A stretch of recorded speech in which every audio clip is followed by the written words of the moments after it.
ega see karma jutt eriti ei meeldi kellegile. Noh, karma tähendab seda, et kui sa vaatad oma olukorda ja ütleme, see olukord on hästi jama. Mingid inimesed minu suhtes ja ma ei tea, materiaalses mõttes ja noh, mingi õudne jama on, eks ju, kõikidel levelitel või ühel levelil. Ja keegi tuleb ja ütleb, et näed, et see on sinu karma. Sa näed seda,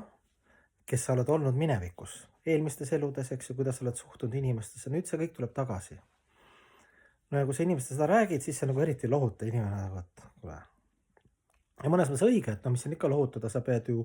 kui sul raske olukord, siis sa pead, noh, sa ei saa lihtsalt niimoodi võtta, et umbes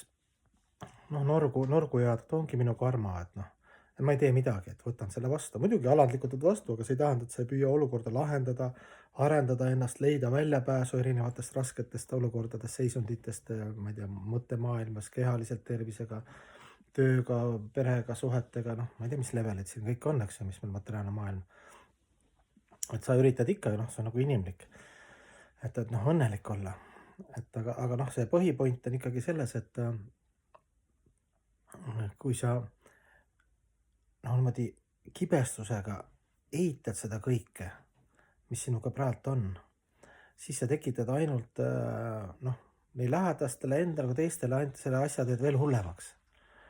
Et kui sa oled aru saanud, et minevikus noh, on tulnud õppetund, siis mis sa siis saad teha, eks ju, ütleme, et näiteks mingi inimene on minu suhtes kogu aeg agressiivne, noh, ma võin võtta küll, et okei, et see on minu karma, et ju ma siis olen ka kuskil agressiivne olnud, siis noh, ega see ei tähenda, et sa pead seda vägivalda vastu võtma, et sa ei pea selle vastu nagu võitlema erinevate tarkade vahenditega. Nagu näiteks see, et lood oma või noh, niimoodi kujundlikult alternatiivse maailma. Annad andeks kõigile, kogu aeg tegeled meditatsioonis, palves, eks saad aru, et see on minu minevik, püüad ise, eks ju, teisi aidata, teenida, arendada endas kõrgeid inimlikke loomuliku hinge omadusi ja sa lõpuks sa saad aru, et kui sa saad nagu küpseks või no enam-vähem küpseks või natuke küpsemaks, eks ju, siis sa näed, et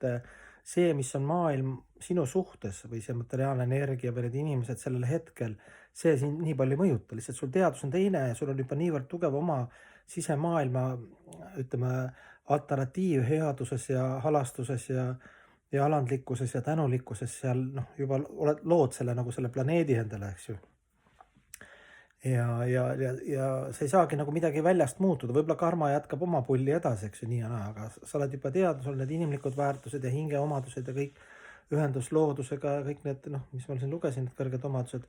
nendega kogu aeg tegeled ja sealt saad juba siis selle hea alternatiivi peale. Et noh, see on ainuke nagu pääsetee.